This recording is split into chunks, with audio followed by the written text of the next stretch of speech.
warahmatullahi wabarakatuh. Perkenalkan, nama saya Reza Aditya Suherman dari 10 TKJ 1. Di sini saya akan melanjutkan video saya untuk membahas MT-CNA, dan di sini saya ingin menjelaskan tentang IP address dan subnetting. Nah, untuk IP address ini dan subnetting ini ada pengenalan address dan subnetting, IP public dan private, IP classful dan classless, kasus subnetting. Lanjut. Nah, pengenalan IP address dan subnetting. Ketika suatu perangkat ingin terhubung ke perangkat lainnya, baik itu menggunakan wired atau wireless, tentu saja memerlukan identitas nama pada setiap perangkat. Identitas tersebutlah yang dinamakan IP address.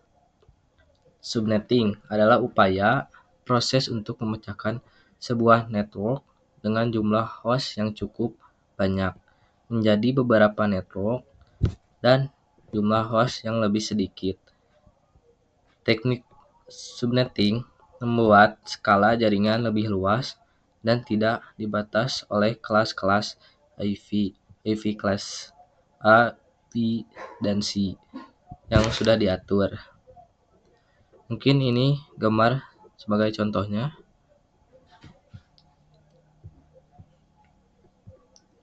Kita lanjut. IP address dan private dan public. Singkatnya, IP public merupakan IP yang digunakan di internet dan bisa diakses dari mana saja. Jadi, misalkan kalian mengakses Facebook.com, YouTube.com, dan lain sebagainya, maka secara tidak sadar kalian sedang mengakses IP publik masing-masing yang dimiliki oleh mereka. Asalkan IP sekalian terkoneksi ke internet. Alamat IP privat biasa digunakan di dalam jaringan lokal dan tidak dapat diakses langsung dari internet. Ini adalah bagian penting dari konsep yang kita kenal sebagai network address.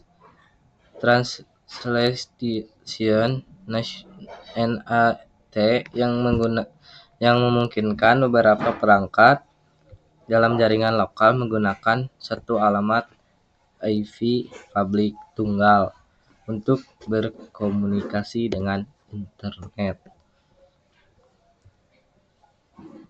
Lanjut. IP address classful dan classless. Classful addressing pengamatan IP berdasarkan kelas. Classless addressing pengamatan IP tidak berdasarkan kelas. Lanjut lagi. Kasus subnetting. Untuk melakukan proses subnetting, Anda akan melakukan beberapa proses seperti freeze yang sesuai, subnet max, IP network broadcast length yang bisa digunakan. Kita lanjut.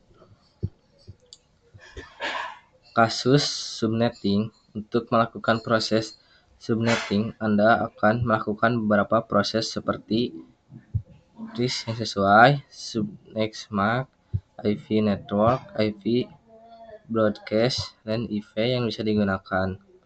Nah, kasus-kasus ini ada 3 kasus subnetting, yaitu 12 host, 60 host, 100 host. Kita lanjut. Konsep blok subnet. IP network, IP broadcast diibaratkan seperti ruangan. Setiap blok subnet by default tidak bisa saling komunikasi.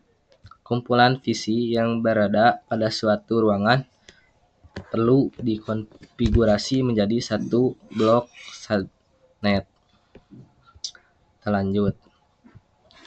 IPv4 delivery type unicast one-to-one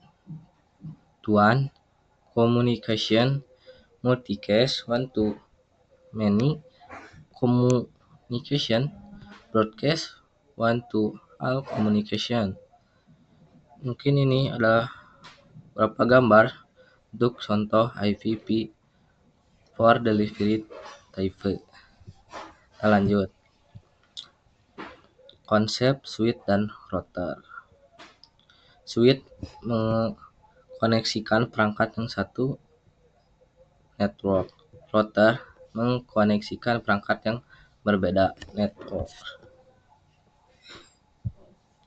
Sekian mungkin dari saya. Wassalamualaikum warahmatullahi wabarakatuh.